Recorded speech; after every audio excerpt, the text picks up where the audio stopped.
Boa noite a todos. O tema da aula de hoje é efeito estufa.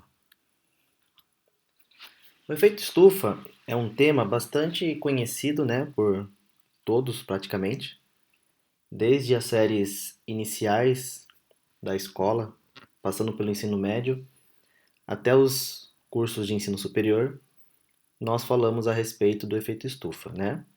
É um tema bastante multi ou interdisciplinar. Então, professores de geografia falam de efeito estufa, professores de química, professores de biologia, provavelmente professores de história também, né? Quando falam de revolução industrial. Então, é um tema bastante diversificado nesse sentido, né? Então, o que vem a ser o efeito estufa? O Sol, ele emite para a Terra radiações no comprimento da luz visível, que compreende ali uma faixa de 0,4 micrômetros, né, ou 400 nanômetro, até 0,75 micrômetros, 750 nanômetros, que é a faixa do que a gente enxerga, né, a luz visível. Então, o 0,4 ali é o violeta e o 0,75 micrômetro é o vermelho. E também nos limites desse comprimento de onda.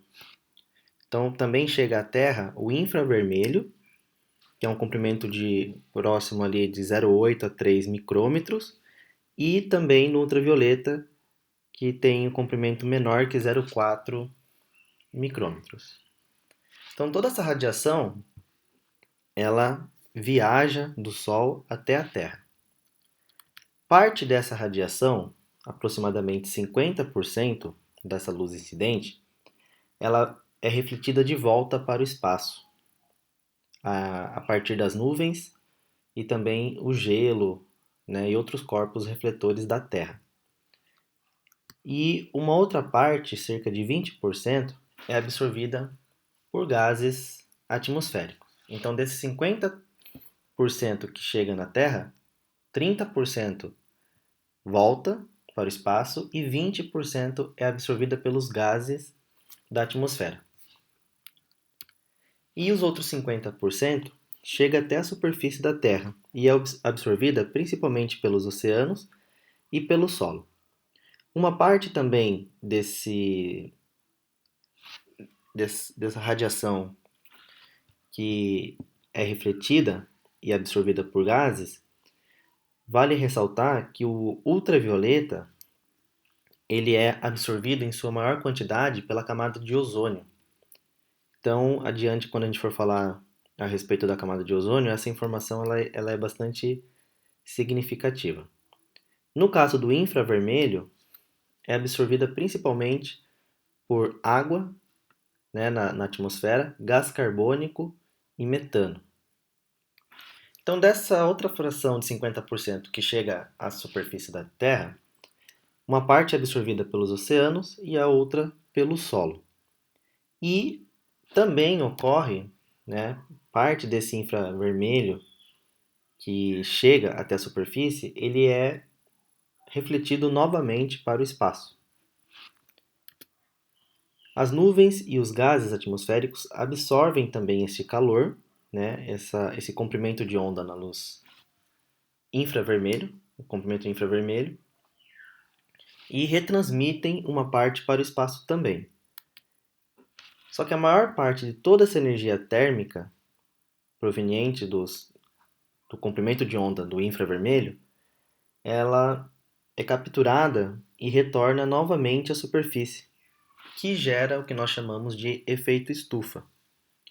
Então, o efeito estufa, ele é como se fosse um cobertor para a Terra, né? É como se essas nuvens, esses gases que mantêm esse calor aprisionado, cumprissem o papel de um cobertor para a Terra, para manter a temperatura sempre constante. Então, o efeito estufa, inicialmente, ele não é um problema. Na verdade, ele é algo benéfico para a Terra, né? O efeito estufa ele é responsável por manter a temperatura da Terra em aproximadamente 15 graus. Se não houvesse o efeito estufa, ou seja, se nós não tivéssemos esses gases, principalmente o gás carbônico, a água e o metano na atmosfera, a temperatura terrestre seria de menos 15 graus, tá? Então, o efeito estufa, ele tem sim uma ação benéfica para a Terra. Normalmente, quando a gente ouve falar do efeito estufa, a gente imagina que seja algo prejudicial para a Terra, mas não é. É um processo natural que ocorre há milhares, talvez, de anos, ou milhões, né? Quando que o efeito estufa se torna um problema? Então existe, por meio da emissão humana, né, um excesso dos gases na atmosfera que causam efeito estufa. Então o dióxido de carbono ele é um dos maiores causadores do efeito estufa, né? 11% do dióxido de carbono ele é utilizado, ele provém, né, das florestas e do solo. E 65% do dióxido de carbono é proveniente do uso de combustível fóssil. Então eu vou falar um pouco para vocês também a respeito disso. O metano ele corresponde a 16% dos gases do efeito estufa. O óxido nitroso ele corresponde a 6% e os CFCs corresponde a apenas 2% dos gases do efeito estufa.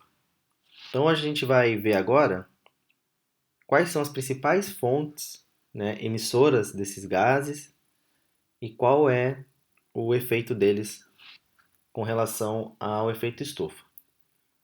Vale destacar antes disso como que ocorre, né, esse aquecimento.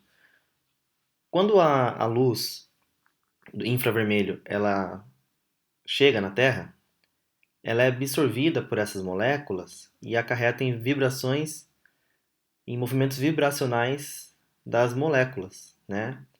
Essas moléculas elas absorvem o, no comprimento de onda, né, o comprimento de ondas do infravermelho e a absorção dessa radiação faz com que ocorra vibrações nas ligações químicas, né, que nós chamamos de estiramento das ligações, e também de vibrações de deformação angular.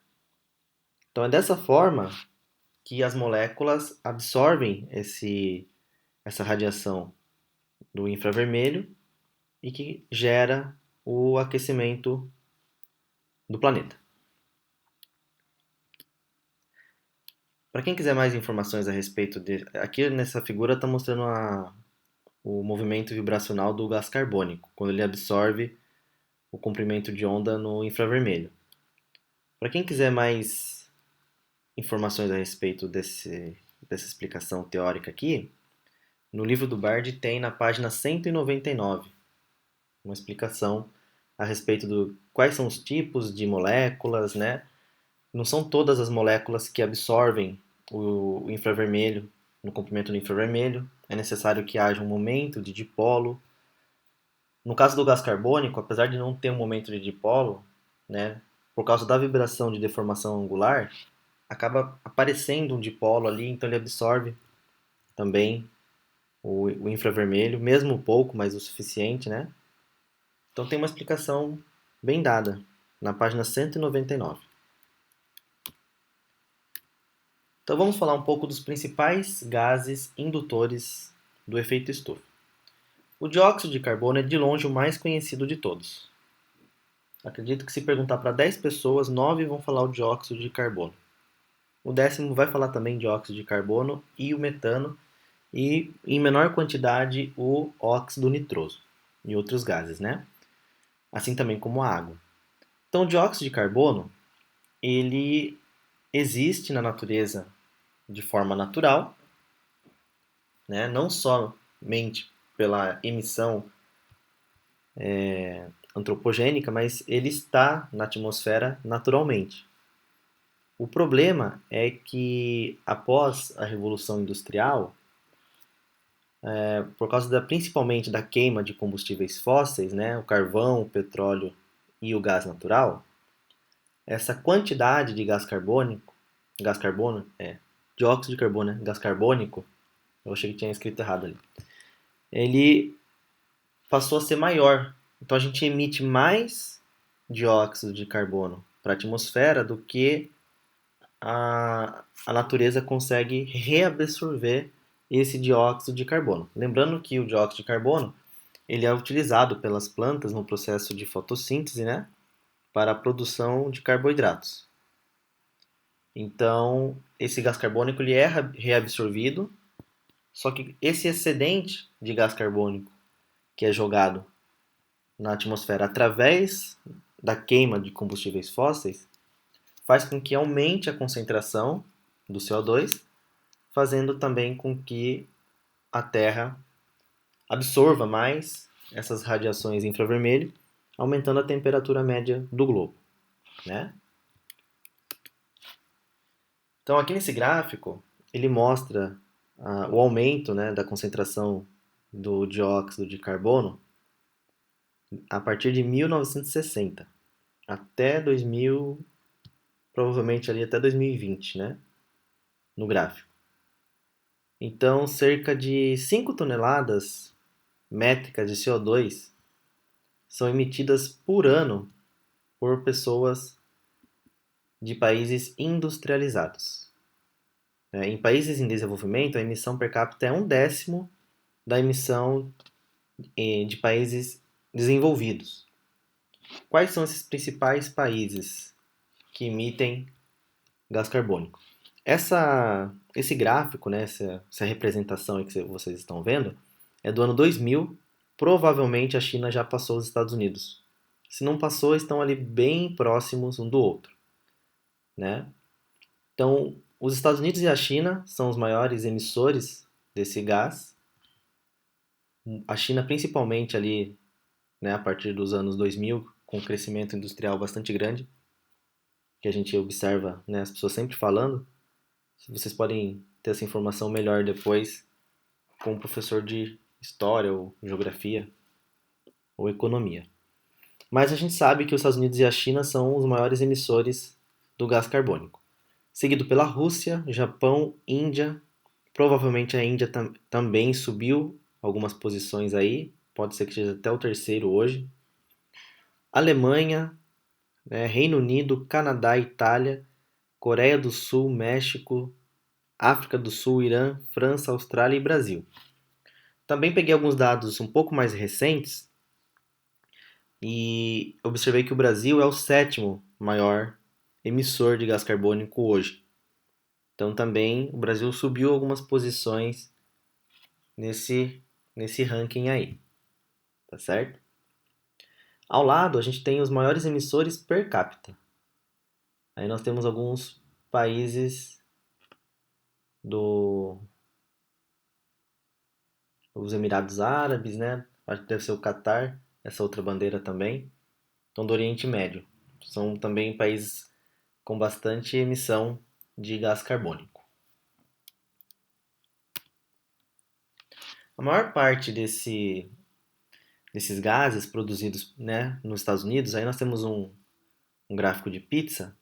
31% do gás carbônico gerado nos Estados Unidos é por causa da eletricidade, geração de eletricidade, 27% transporte, 21% a indústria, 12% comércio e residência e 9% agricultura.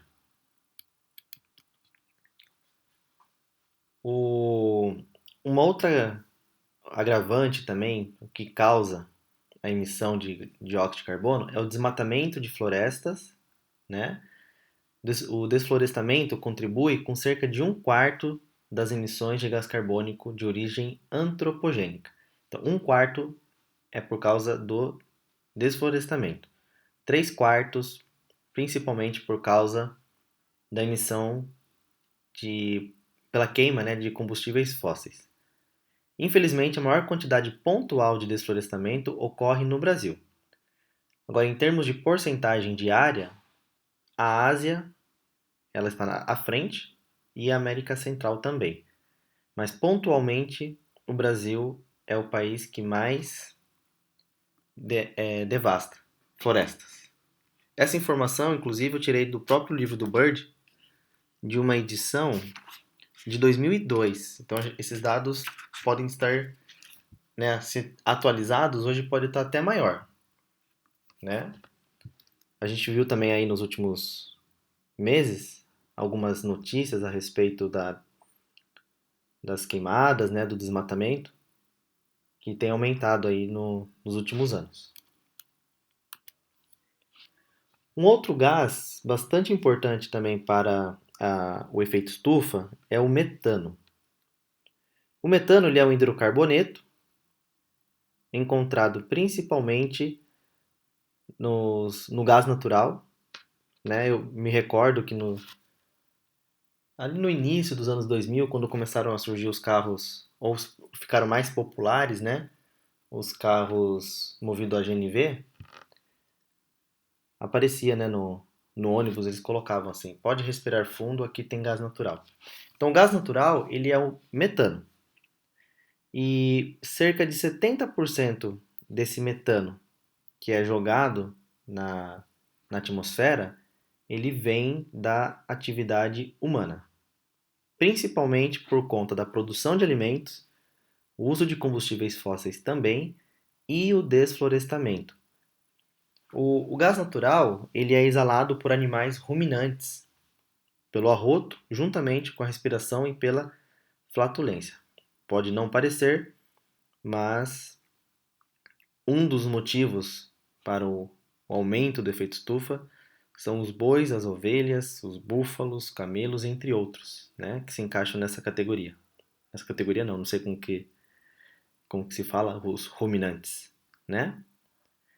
Já o Brasil também, ele é o maior emissor mundial de metano do que é um gás também que é o causador do efeito estufa. Então, isso muito principalmente por causa da criação, né, desses animais, também por causa das queimadas e o desflorestamento também, né, produção de alimento e tudo mais. Aqui a gente tem um gráfico de pizza, ele não é um gráfico em porcentagem, mas para cada 600 milhões de toneladas de metano emitido por ano, 115 milhões é por conta dos ruminantes, 225 pântanos e cultivo do arroz, 110 milhões de toneladas produção de energia, 40 queimadas, aterros sanitários 40. O metano, vocês devem saber isso até um pouco melhor do que eu, ele é um gás emitido na decomposição, né, de matéria orgânica.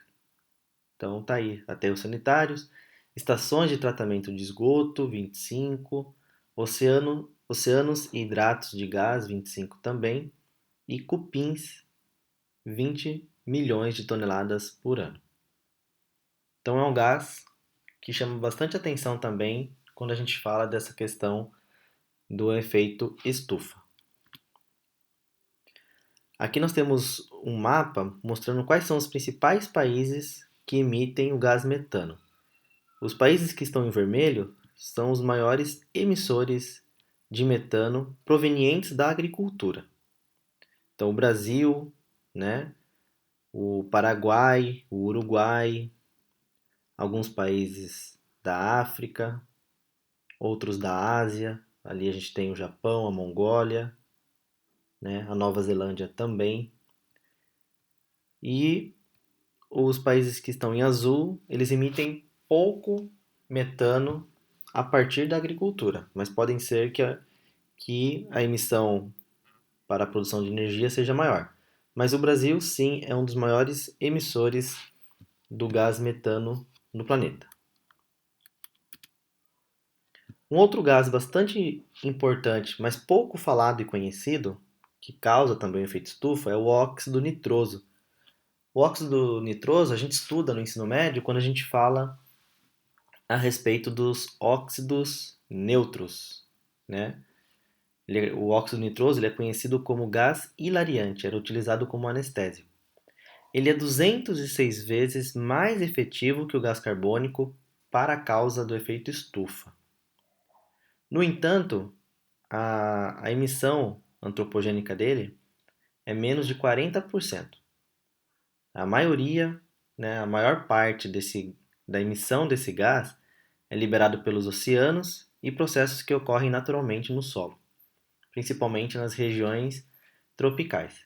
Nos últimos anos, alguns estudos vêm apontando que o aumento do uso de fertilizantes tem contribuído para um aumento da emissão desse gás, além dele também ser emitido na queima de combustíveis fósseis, né? Então, a agricultura também contribui para a emissão desse óxido nitroso.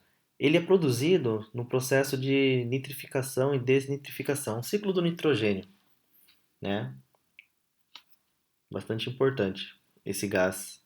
O metano, se eu não me engano, o metano é 30 vezes mais potencial para o efeito estufa do que o CO2 e o N2O é 206 vezes. Eu já vi em alguns artigos falando 300 vezes mais efetivo que o CO2. E quais são as principais consequências do aquecimento global? Por que esse é um tema que preocupa e que a todo momento ele é falado, né, seja na mídia, nas escolas, enfim. Bom, uma das coisas que todo mundo conhece é a causa do derretimento das calotas polares. Ainda hoje existem pesquisadores que defendem que o aquecimento global ele não acontece. No entanto, eu fiz uma pequena pesquisa e 97% dos pesquisadores admitem sim que o aquecimento global ele está ocorrendo. Então, apenas 3% dos pesquisadores ainda não admitem, né? Não acreditam que isso esteja de fato ocorrendo. Então, o derretimento das calotas polares é uma das consequências, a elevação dos níveis dos oceanos, né, causando inundações em regiões costeiras, mudanças climáticas de forma geral, então tem regiões que é muito quente, outros são muito frios. Então, a gente fala de aquecimento global e fala assim, mas em tal lugar bateu o recorde do dia mais frio. Isso é um reflexo também do aquecimento global, esse desequilíbrio, né, do clima. Também é reflexo do aquecimento global. Prejuízos para a agricultura, pecuária, né, também muito decorrente da mudança climática, modificações na vegetação de algumas regiões, aí o desmatamento também vem contribuir com isso, aumento de doenças tropicais. E algumas medidas foram tomadas no passado e estão sendo tomadas até hoje para tentar reverter o quadro, né? Então, em 1988, teve em Toronto a primeira reunião com líderes de países e classe científica para discutir sobre as mudanças climáticas. Em 1990 surgiu o IPCC, Painel Intergovernamental sobre Mudança Climática, né? Em 1992 teve a Eco 92, que ficou bastante famosa nessa época, que contou com a participação de mais de 160 líderes de Estado que assinaram a Convenção Marco sobre Mudanças Climáticas. Então, nesse congresso foram estabelecidas metas para que os países industrializados permanecessem no ano de 2000 com os mesmos índices de emissão do ano de 1990. Eu acredito que isso não tenha ocorrido. Em 1995, né, foi divulgado o segmento informe do IPCC, declarando que as mudanças climáticas já davam sinais claros. Então, em 95 ficou bastante claro, né, que estava sim ocorrendo o aquecimento global. Em 1997 foi assinado o Protocolo de Kyoto, também bastante conhecido esse protocolo, muito falado nos livros de ensino médio, que foi uma convenção que serviu para firmar o compromisso por parte dos países do Norte em reduzir a emissão de gases estufa. Aí tiveram outros encontros ao longo dos anos, né? Em 2004 teve um na Argentina. Em 2005 foi efetivamente colocado em prática o Protocolo de Quioto.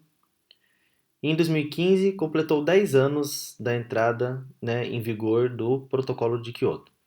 Porém, dados divulgados em fevereiro de 2015 apontam que o acordo não atingiu seus objetivos iniciais, pois entre os anos de 2005 e 2012 houve um aumento da emissão mundial desses gases. Então, como eu falei agora há pouco, né, em 1990 eles tinham a pretensão de manter a emissão, né, desses gases igual à década de 90, mas isso com certeza não ocorreu. Aí fala aqui, ó, vale lembrar que o protocolo de Kyoto ainda está em vigor, então ainda hoje ele está em vigor, pois houve o estabelecimento de novas metas que deverão ser alcançadas até o ano de 2020.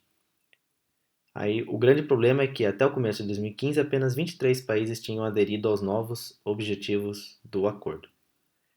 No início do ano, se eu não me engano, quando iniciou a pandemia e os países começaram a fazer quarentena, foi constatada uma redução da emissão de vários desses gases que causam efeito estufa.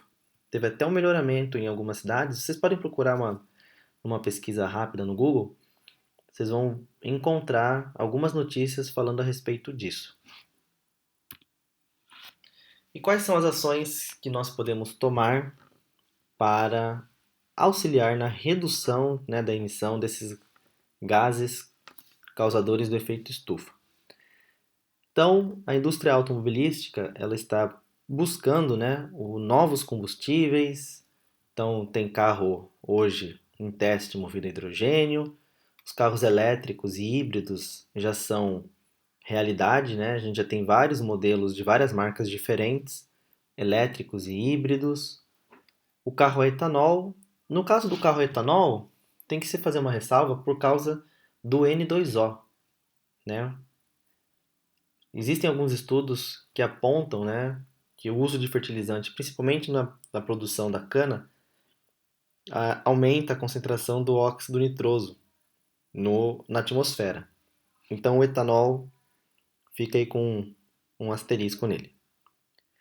No caso do rodízio de carros, eu não acredito também que isso seja tão eficiente, porque muitas famílias acabam tendo dois carros com placas diferentes para poder rodar no dia que não pode, né? Então também não é um fator muito determinante. Agora, o uso da bicicleta, sim, né? Usar outros meios de transporte para se locomover, para ir para o trabalho. Reduzir o uso de combustíveis fósseis, né? A adequação às novas fontes de energia, então energia eólica, energia solar, a energia nuclear, energia hídrica. A energia hídrica também tem que se fazer uma certa ressalva, porque a inundação de regiões para o uso da energia hídrica aumenta a emissão de metano, né? Então, pelo menos, não sei assim em quanto tempo, né, que isso leva, mas e tem outros problemas também, né? Eu acredito que a energia solar seja a solução para o futuro. E o tratamento dos resíduos químicos provenientes dos processos industriais, né? A energia eólica também. É que no caso dessas energias, existem os seus pontos positivos e existem os seus pontos negativos, né? Do meu ponto de vista, a energia solar seria a melhor de todas, né? A energia nuclear ela tem os seus pontos negativos, a energia eólica também é muito eficiente, mas também existem alguns pontos negativos que não são assim tão importantes, mas que devem ser levados em consideração, né? Aí no caso aí vocês estão vendo uma hidrelétrica. Evitar queimar compostos orgânicos ou lixo de modo geral, reduzir queimadas e desmatamento, reduzir a quantidade de lixo, plantar mais árvores e principalmente conscientizar a população, né? Do meu ponto de vista também isso é uma medida muito importante. Então tá aí a referência dessa aula de hoje. Qualquer dúvida, podem me contatar pelo e-mail institucional. Tá certo? Um abraço a todos e até